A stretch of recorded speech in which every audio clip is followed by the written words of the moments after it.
ఇప్పుడే గన్నవరం సిఐ గారు భీమరాజు గారు అప్పనపల్లి గుడికి రావటం, ఈ బందోబస్తు ఏర్పాట్లన్నీ పర్యవేక్షించడం జరిగింది.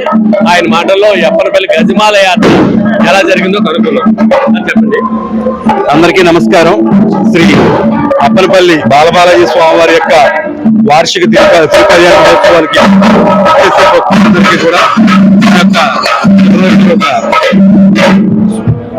అందరికీ స్వాగతం, సుస్వాగతం.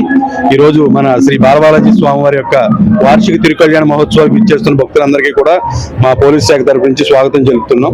మన మొట్టమొదటి తిరుమలగా పేరుగాంచిన మన బాలబాలాజీ స్వామి, అదేవిధంగా ఈ యొక్క దేశంలోనే మొట్టమొదటిసారిగా అన్నదానం స్టార్ట్ చేసిన టెంపుల్ గా ఎంతో ప్రసిద్ధి చెందిన బాలబాలాజీ స్వామి యొక్క ఈ రోజు కళ్యాణానికి పోలీస్ శాఖ తరపు నుంచి మేము విశిష్టమైన బందోబస్తు ఏర్పాట్లని మన డాక్టర్ బిఆర్ అంబేద్కర్ కోనసీమ జిల్లా superintendent of police Shri Rahul Meena IPS గారి యొక్క ఆధ్వర్యంలో, అలాగే మన కొత్తపేట సబ్ డివిజన్ డిఎస్పీ గారు అయినటువంటి మన సుంకర మురళీమోహన్ గారి యొక్క ఆధ్వర్యంలో పటిష్టమైన బందోబస్తు ఏర్పాట్లు చేయడం జరిగింది.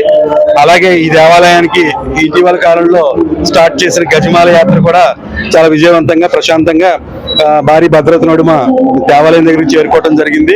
అదేవిధంగా ఇప్పుడు కళ్యాణానికి కూడా ఏర్పాట్లు జరుగుతున్నాయి. ఎక్కడ కూడా భక్తులకి ఏమాత్రం అసౌకర్యం కలగకుండా పార్కింగ్ విషయంలో కానీ, ట్రాఫిక్ విషయంలో కానీ, దేవుని యొక్క దర్శనం విషయంలో కానీ, కళ్యాణం తిలకించే విషయంలో కానీ ప్రతి ఎవరు కూడా ఏ భక్తులు కూడా ఇబ్బంది పడకూడదనే ఉద్దేశంతో పటిష్టమైన భద్రతా ఏర్పాట్లు మా ఉన్నతాధికారుల యొక్క ఆదేశాల ప్రకారం మేము చేయడం జరిగింది. ఓం నమో వెంకటేశాయ. Thank you sir.